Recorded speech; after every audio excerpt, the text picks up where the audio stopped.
We're talking to Vice Mayor Howard Gentry, Jr.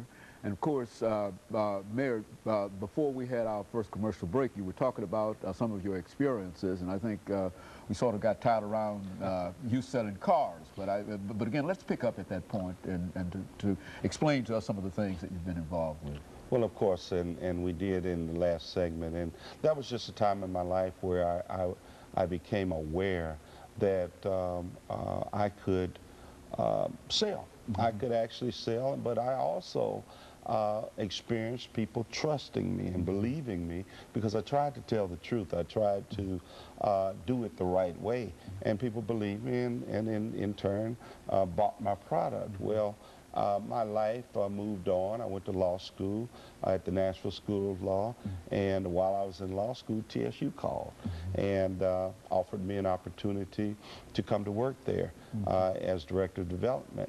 And so I had been working in the courts for Judge Schreiber as a law clerk and a court officer, and he told me I should go.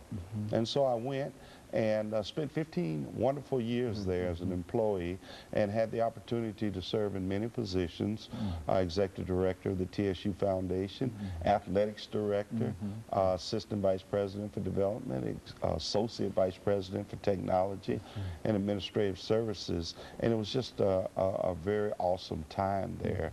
And that's over the period of years I developed. And then all of a sudden, I had this desire to do more. I wanted to serve the public in a way to the maximum of my ability. And I actually truly felt that politics locally was a way to do it. And so I ran for councilman at large, and I won a historic race. Carolyn Tucker and I were the first African Americans to win. And then I was the chair of the Budget and Finance Committee my second year, and then I ran for President Pro Tem in my third year, and I was successful. And then all of a sudden, circumstances occurred where I became Vice Mayor Pro Tem, and I served that for a year. Then I had to run for the office, had a very tough race against two of my colleagues. I was able to win the vice mayor's race. In the next term that I ran, I had no opposition, and so I'm in my last term now, and as circumstances have it, Mayor Purcell has announced that he is not going to run a third term, and so I was looking at it very seriously, and he came to me and told me that he was not going to run a third term, and then I determined that it was time for me to take that next step, and that's where I am. And that is truly a historic step in the city of Nashville, too. And I think you've already mentioned how Nashville has changed over your long life. Speak to that. Some of the things, because the very fact that you and Ms. Tucker were successful in those positions, it indicated something then at that time about Nashville, period. You know, I don't dwell on it, but it's just a fact, and especially during this period of the year. Life for a guy that looked like me, as I stated earlier, wasn't always the greatest. We had a town, a city that was segregated. We had a city that maybe not as bad as others, but still discriminated against people of the African American descent, and it was not fun.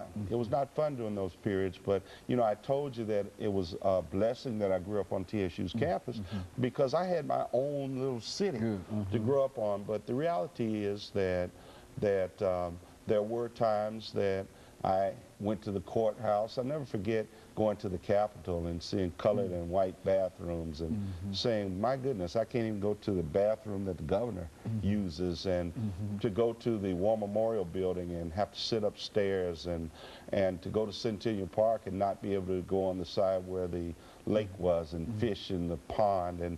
And you know, when I think about those things, that was pretty bad. But the fact is that even though those things were occurring, in my house, my parents were telling me, times are going to change. At church, my preacher, Kelly Miller Smith, was saying, times are going to change. Our teachers were telling us, you need to read these books, though they're second, third-handed, because the words in these books, though the books are dirty and tattered, these words are golden. And they're the same words that the other kids are reading in the new books. And you need to be prepared to take your rightful place in society when the time comes that society will accept you. Well, of course you don't believe it back in those days, but the fact is that the time did come, and the time has come. And I have been prepared, not just by Tennessee State University, but by this entire city. I have been prepared to take my rightful place, and it's because as I have prepared, Nashville has changed, and Nashville has become now one of the premier cities as it relates to diversity and opening its arms up, not just for African Americans, but people from all nationalities. We have a melting pot here in this city, and though we have a long way to go, we have come a long way, and so it just makes me feel good. It almost makes my parents and my preachers and teachers prophets, because they prophesized this, and they made us wear blinders.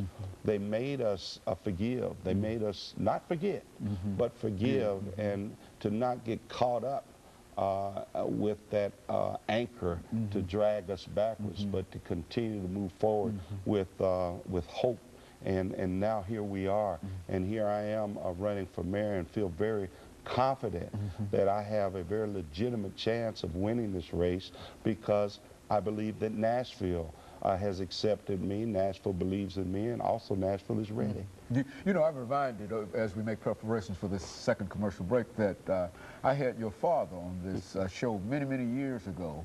And one of the things that he talked about was his involvement in transforming Tennessee State University athletics by entering the OVC, and how important that was, and et cetera. And so I indeed understand exactly how you feel and where you're coming from in reference to that. And well, I'm blessed to be able to have had a father like my dad, who was a visionary. I'm blessed to still have my mother, who also is a visionary, and to have really experienced these things that I'm experiencing way before I've had this opportunity. So I have grown up with the belief that all of this could occur, because I've seen it happen, and I truly believe it. Okay, let us take this second commercial break, Mayor, and then we'll come back and have this final segment and give you an opportunity to talk about that and other things. And of course, we'll be back with our audience following this very, very short commercial break.